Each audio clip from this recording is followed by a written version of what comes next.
Hello everyone, and welcome to week 3.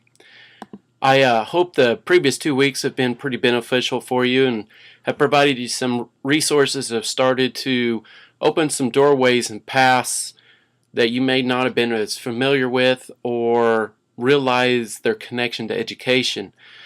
Now, I will admit that this in some ways on this online class is a little bit of a struggle for me in the way that in the classroom we can connect. Also, when we do our week on social networking, we actually Skype with a variety of people on my social network and let you, the students, or in this case my face-to-face students, interact with them. But those are some of the struggles that we face. For example, another struggle is just technology working.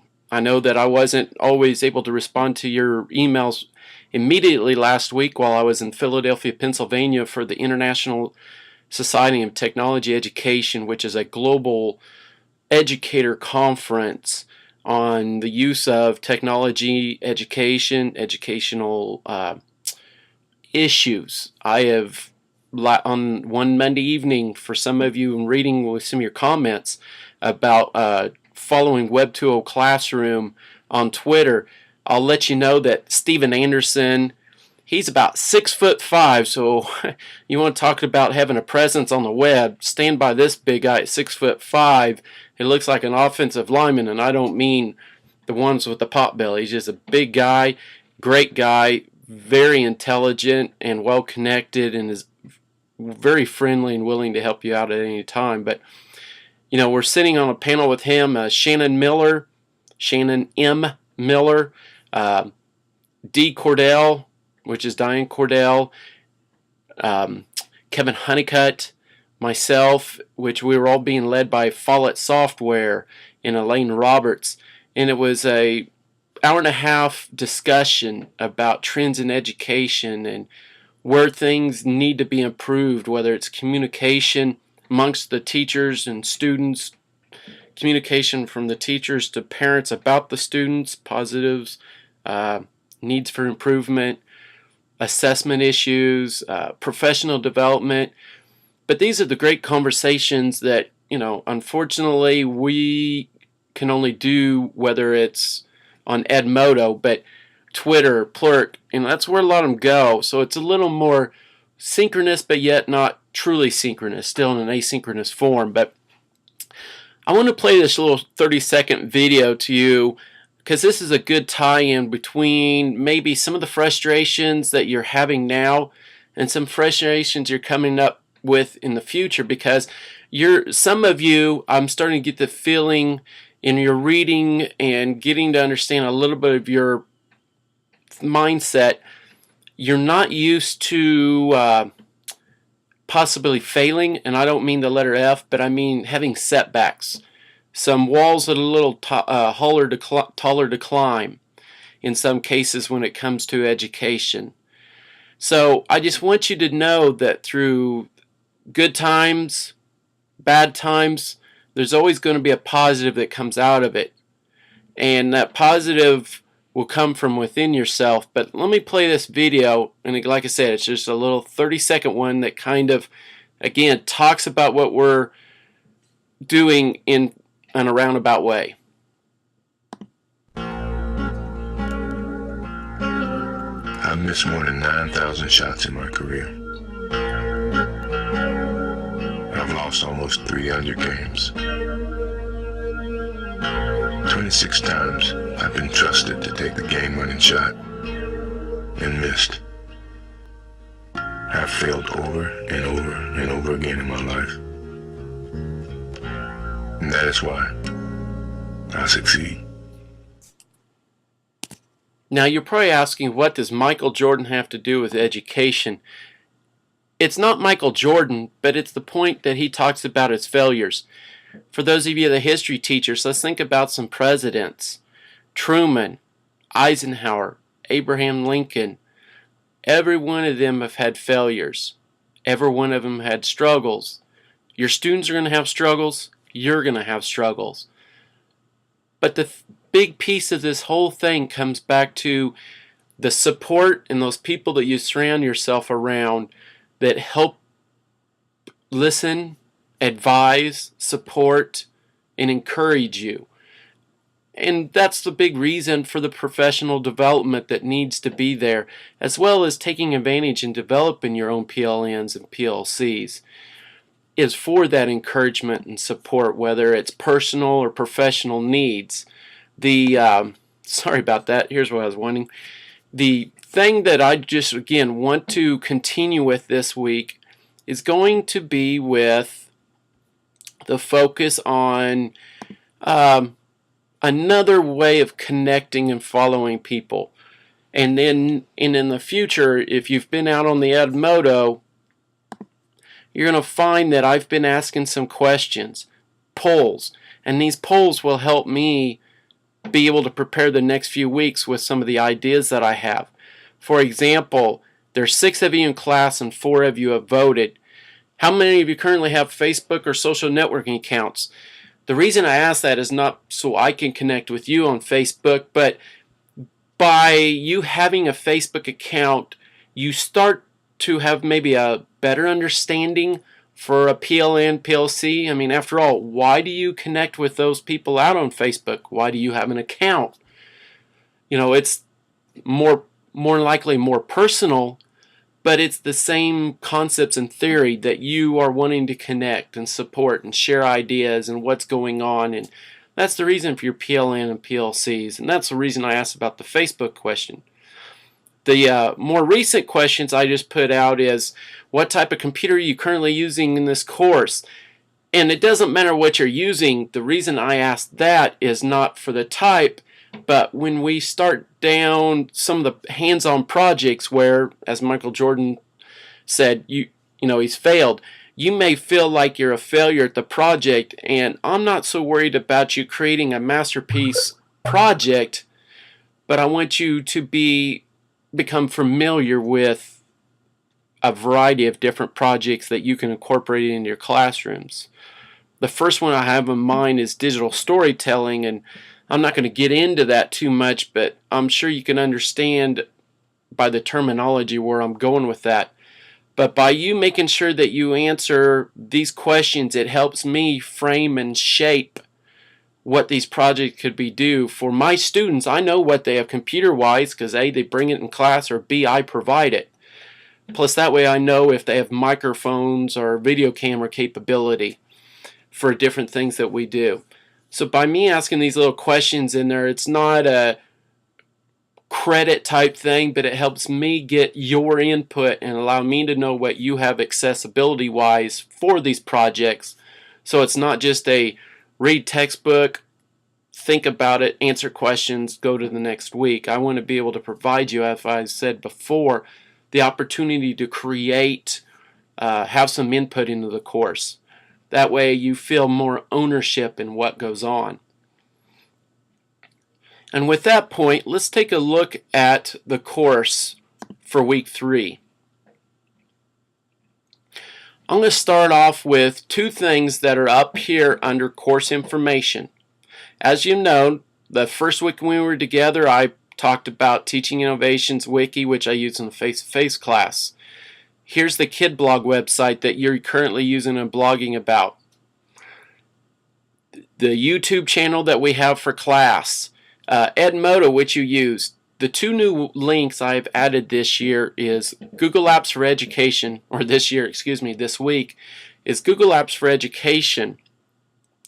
Now, some of you may have your own Gmail account, and this is the same kind of concept. You're going to have access to the same type of things, but the Google Apps for Education are geared for education, in the fact that it's those that manage your domain have the ability to secure it and keep it a little more private, and it's not wide open and relying on Google support, but internal support.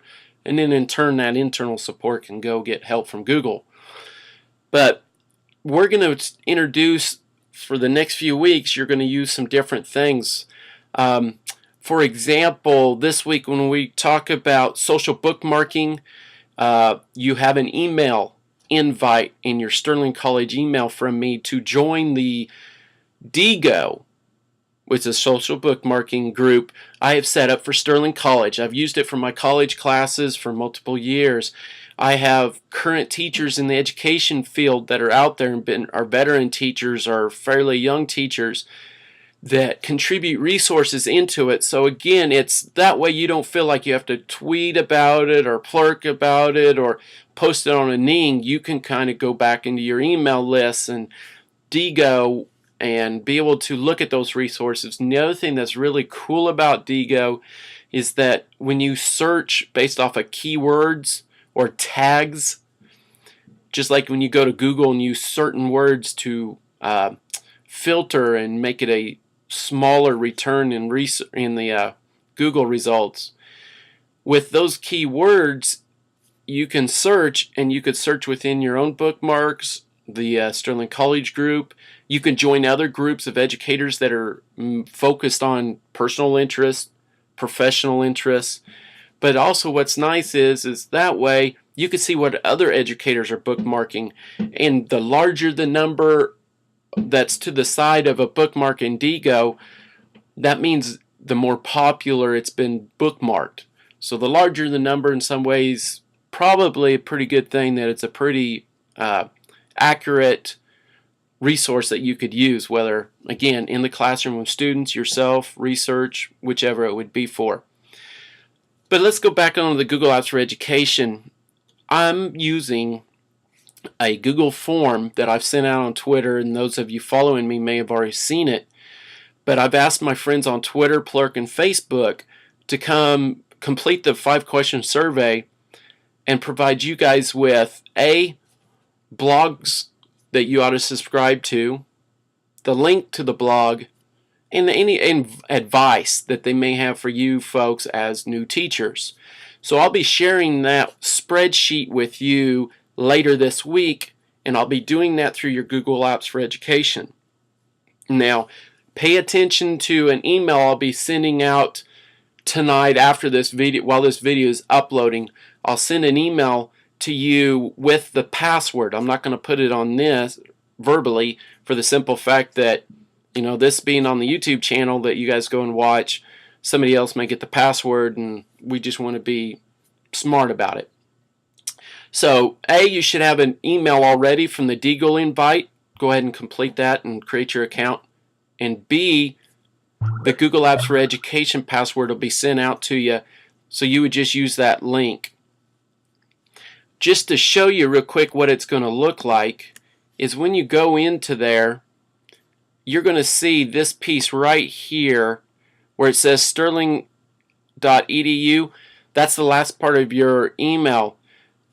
All you need to do is put in the first part of your current Sterling College email address. That's all you need to put there to help do that. And again, the password that I created, we're all going to have the same password, but for starters, and then that way we can all get in and I can kind of help look at things and make sure it's going right for you.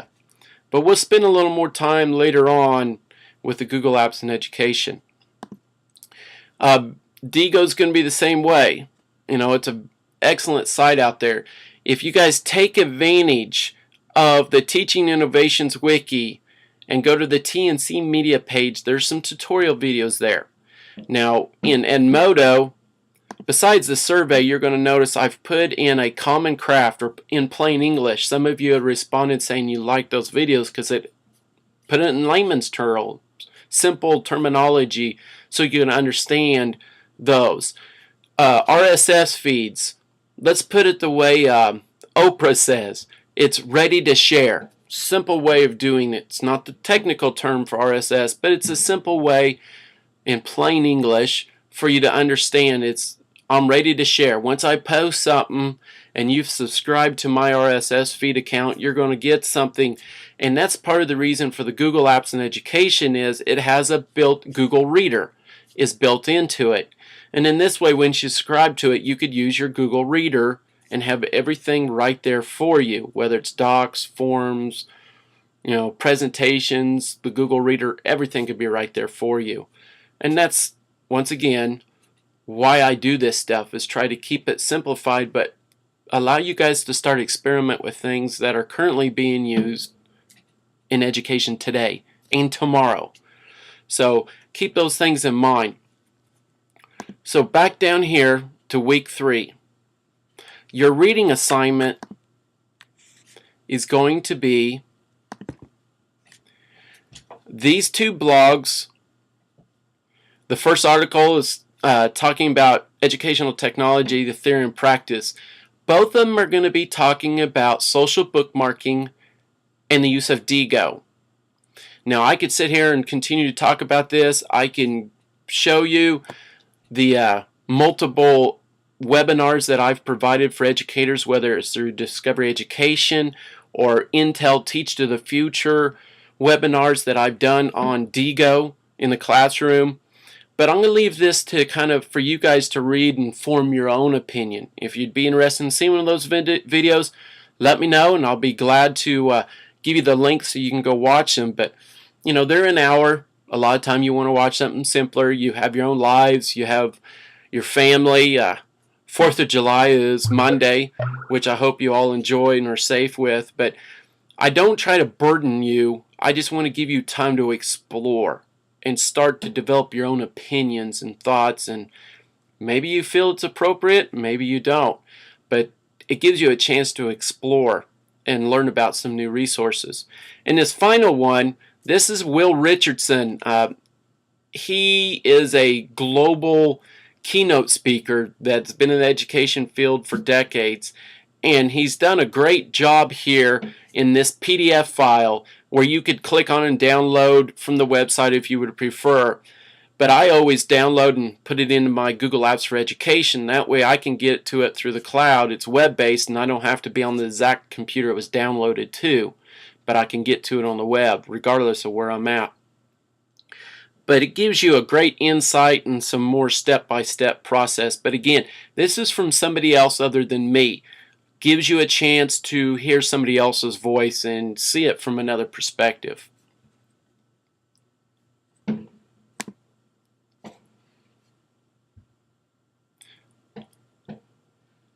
So back down in here, week 3 discussion. This is where we're going to be in Edmodo. I'm going to post 3 questions in Edmodo again this week, focusing on RSS feeds and social bookmarking. Now, some of the questions will be, I should say, you know, some higher order Bloom's type questions where you've got to analyze and evaluate and support your thoughts. So in other words, kind of like what I did last week, you need to be sure to be supportive in what you're saying. Some of your responses are still very plain. I don't see a lot of bite. I don't see a lot of factual support or deep thinking put into them. And I'm going to see that deep thinking, and that's where the encouragement I provide you and encourage you once again to do is let us hear your voice. I want to know you. I want to know your thoughts. I want to understand where you're coming from. There's some of you that in Edmodo we've had some very interesting conversations, whether it was about assessment or cheating or just the use of technology in general when it comes to causing obesity.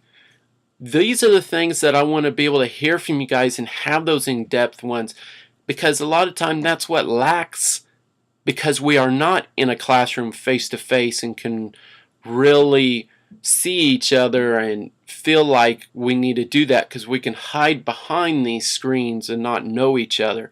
So that's the reason I encourage you to share your voice and your thoughts and explain why.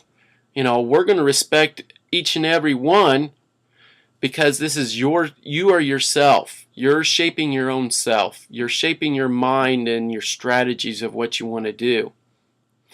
So I cannot encourage you anymore to please be open and feel confident in yourself. You know, don't, just because you are behind the screen, don't be really like it. All right, and then the writing assignment.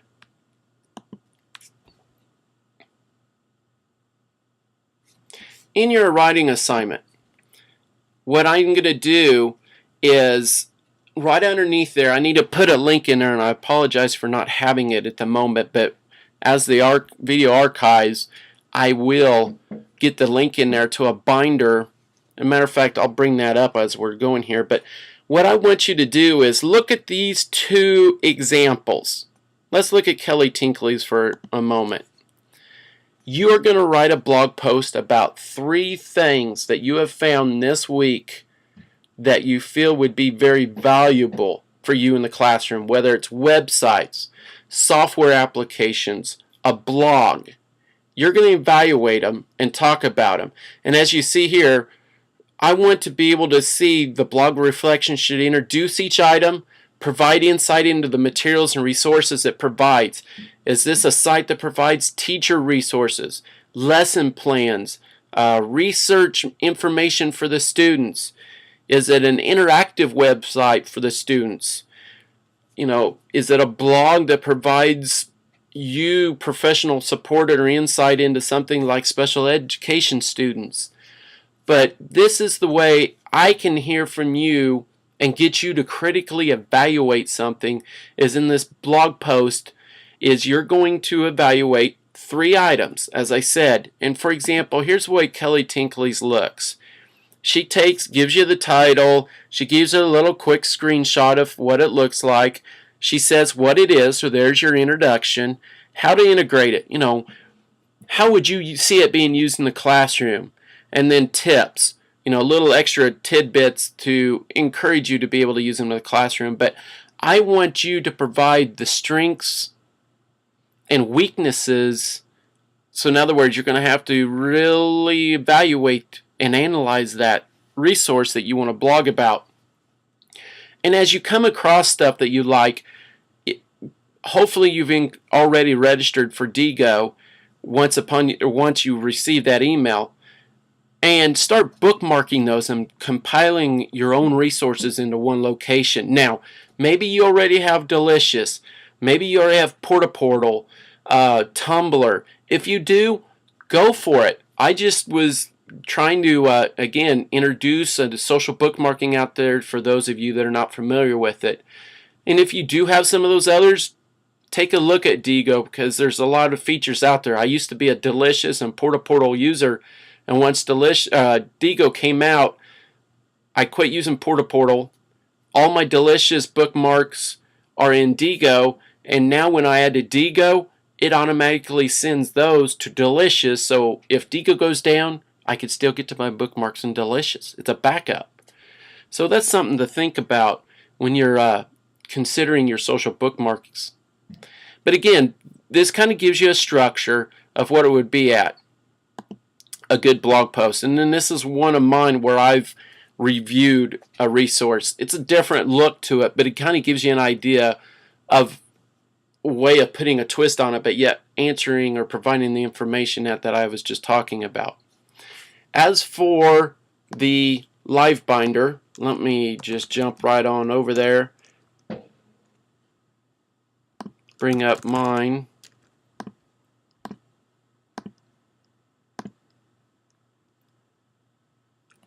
This is going to be the live binder. I'll put a link in for week 3.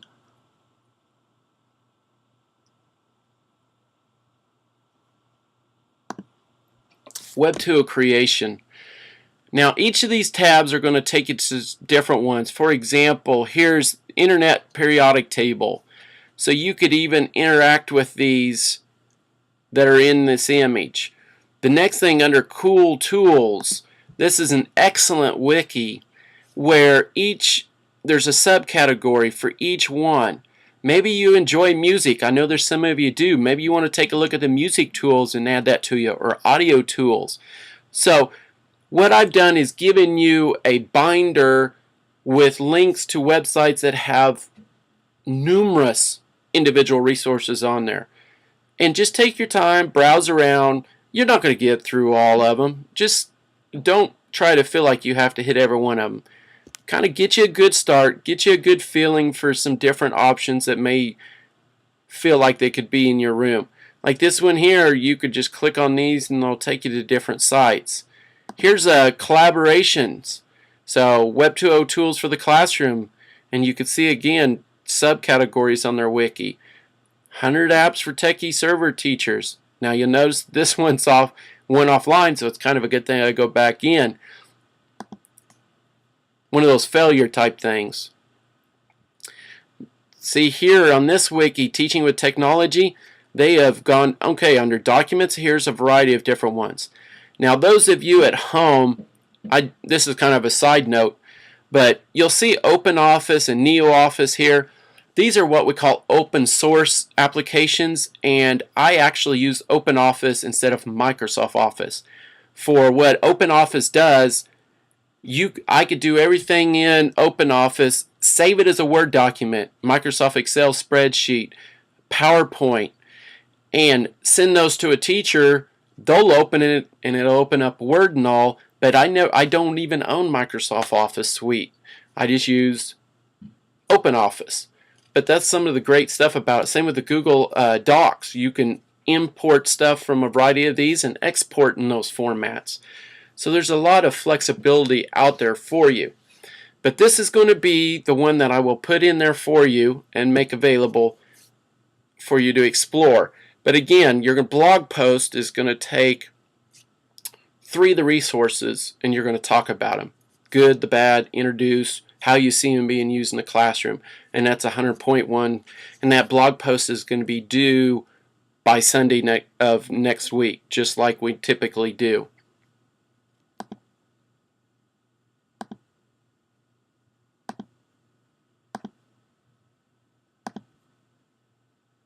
And again, I'll put that one right there. In closing, I just want to say, don't be afraid to take risks. Don't be afraid of failure.